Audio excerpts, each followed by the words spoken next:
So, guys, as we mentioned at the end of part one, this learning by doing approach is very much the dominant way of doing things when it comes to the introduction and the delivery of EMI programs across Europe. And we brought up there Germany, Italy, and Spain. And really, I suppose it's quite a dangerous situation as well that there's no public discourse around EMI and what's actually happening on the ground and what are the challenges because people are not talking about it in the public space, then there's no pressure on institutions to reevaluate how they're doing things and making positive changes. And where does this idea come from, that this learning by doing approach is perfectly fine, legitimate? Well, I suppose something that you see quite commonly used by institutions is this ideology that, well, everyone speaks English or everyone speaks English like. And this kind of attitude or this way of looking at EMI very much legitimizes the laissez-faire approach that institutions have taken traditionally to the delivery of EMI programs. I suppose one very good study which has shed a little bit more light, particularly on the challenges that emerge when you switch the medium of instruction from a language to English, is one from Clear in 2005. And one of his major findings was this differentiation between passive proficiency versus active fluency. So yes, while passive proficiency is generally quite high in most European countries and certainly in Northern European countries, that does not necessarily translate into active fluency. So just because someone has a passive ability to understand and potentially communicate in most day-to-day domains within English doesn't necessarily mean they have the active fluency necessary to communicate through the medium of English in an academic context. What we also see coming quite strongly to the fore within this study is that lecturers experience a loss of control of the instructional environment, and that a lot of lecturers really struggle and have almost an inability to deal with unforeseen issues. And in my own study in 2010, it was conducted in 2010, was published in 2016. What we could see is that because lecturers are so scared of this loss of control of the instructional environment, and they don't like being put in a position where they might have to deal with unforeseen issues, what we see is that many lecturers will produce verbatim scripts of each lecture and deliver that live within the classroom, so that effectively going to class is just listening to somebody reading off a script in order to try and control the instructional environment more, which of course, pedagogically speaking, reduces the efficacy of the learning environment. There's also some style considerations that lecturers have to deal with. And so again, this kind of inflexibility to the dynamics of the environment. So as things unfold naturally within the classroom setting, lecturers feel that they can't be as flexible as they normally would be in their first language to this kind of evolving situation. So again, constraining it with these kind of scripted lectures is one approach that lecturers have used in dealing with this particular issue, which removes then any sort of potential for spontaneity, which can lead to a very, very boring and very static and I suppose unfit for purpose lecturing style. And then cogency can also be a massive issue. So if there are situations where people digress from a particular point and the lecturer really wants to stick to their script, then there's an issue there with cogency. How do they draw together the unexpected with what they had planned to do for the class? And then very importantly, and something that is starting to emerge more and more in studies throughout Europe, is this personality change that's necessary when flipping the medium of instruction to English. So obviously we all have different personas, both within our first languages, but certainly between the languages that we have in our repertoire. And certainly transference of humour and irony are hugely problematic, because what is humorous and ironic in one language doesn't necessarily transfer in the other language. And certainly any kind of direct translation attempts can come across in a very unwelcome manner to the audience, i.e. the students. So what we see is that people who are forced to work through the medium of English within these EMI programs, there's almost a loss of personality there, that they are very different, in many cases more static, more boring, more laborious, more banal person than they normally would be in their own language. Another major area of research has been the effect of the medium of instruction on the acquisition of knowledge, and to what extent does EMI influence how people are acquiring knowledge within the learning environment.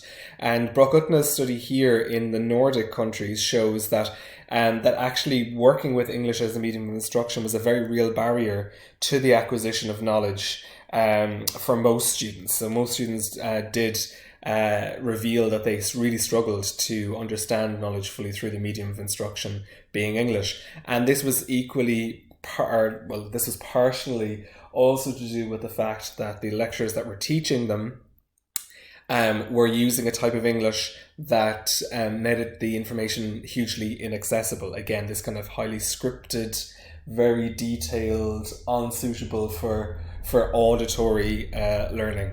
And what we also see in studies in Norway and in Germany, that in some degree programs, the use of the English medium of instruction pushed learners towards more surface rather than deep learning. So again, this kind of reducing the complexity of the information because of having to use English as a medium of instruction means that learners are then pushed towards a very surface engagement with the knowledge that they're dealing with rather than deep learning that should be going on.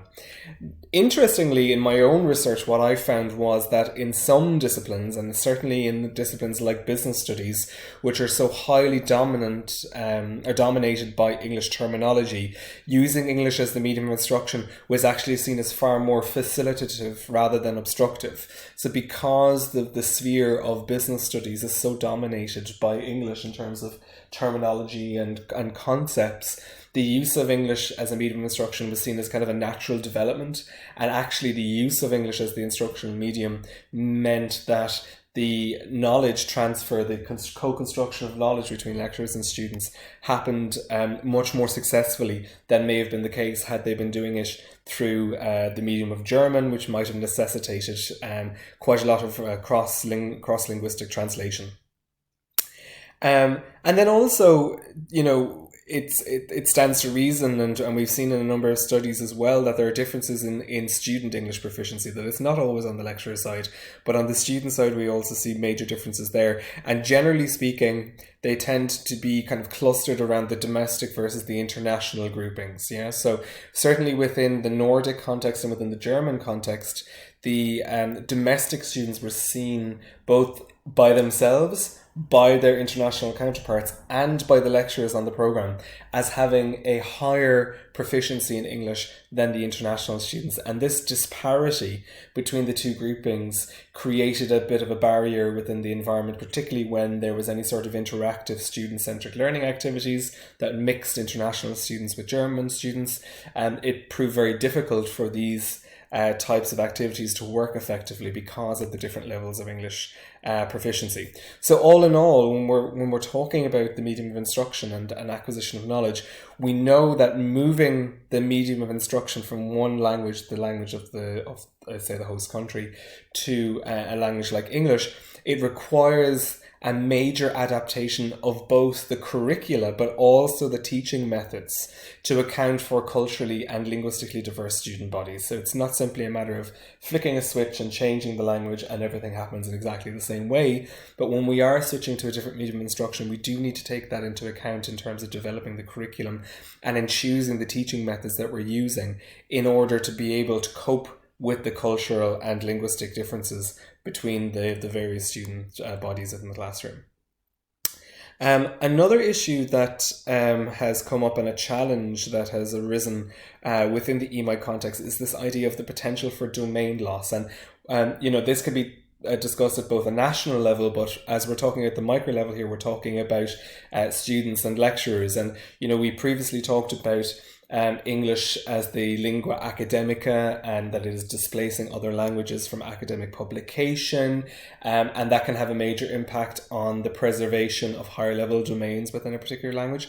Well, the same is the case for students, okay? So we've seen some studies emerging in Belgium and the Netherlands where they've started to realize that it's really important to enable, and I have here in quotation marks, internationally educated students, because again, while it may claim to be an internationalized education that the students are receiving in EMI, that is not by any means guaranteed. But these students that are educated in a more international environment by the presence of lecturers and students from different linguistic and cultural backgrounds, it's really important that students are encouraged and enabled to maintain their L1 proficiency in higher level domains. And why is it important? Well, they're going to need to be able to function in these higher level domains in their L1s if they want to integrate and function competitively within the domestic employment market.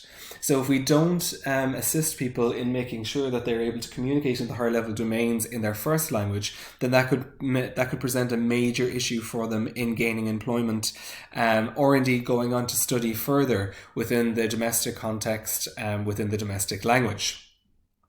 And of course, it's far less of an ask, I suppose, if we were to say that, when lecturers and students share the same L1. So let's turn to the German context, where the majority of people who teach on these English medium programs are German native speakers teaching through the medium of English.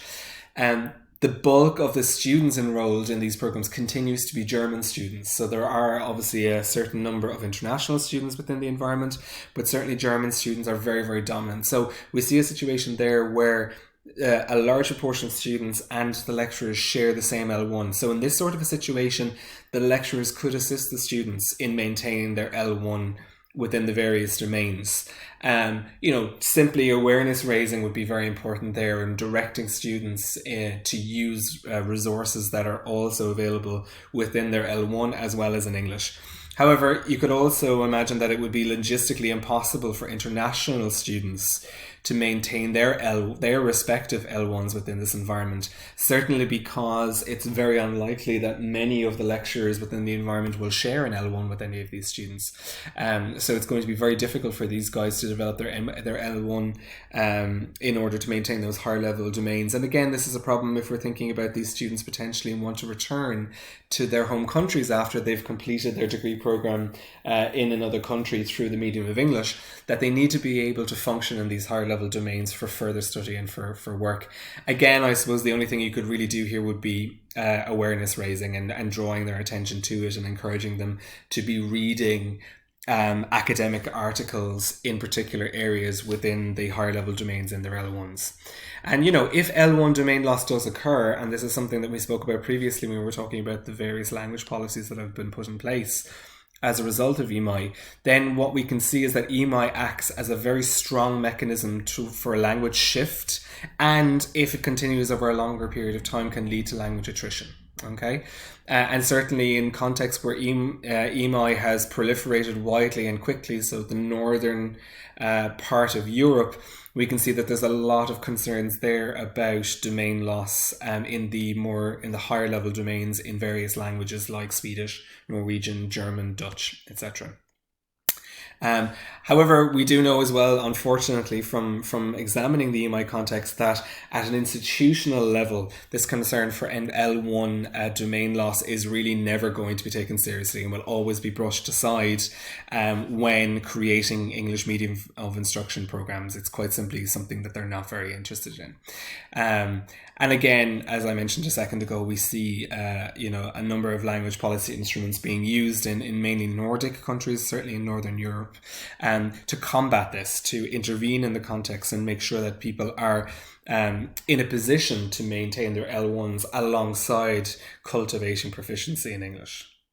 And then we also mentioned when we were talking about this dominance of English as a lingua academica, there is always this danger that people who are enrolled in EMI programs may unconsciously absorb and promote the norms and the values that are associated with the Anglo-American world. So there's a potential there that knowledge systems and academic cultures that are different from the Anglo-American norms won't be valued, and they could be undermined, leading to a homogenization of thinking and a decrease in intellectual diversity. Okay, so we'll leave it there for this particular part. The final part then we'll look at English and the various varieties of English that can, should, or could be used within the EMI context.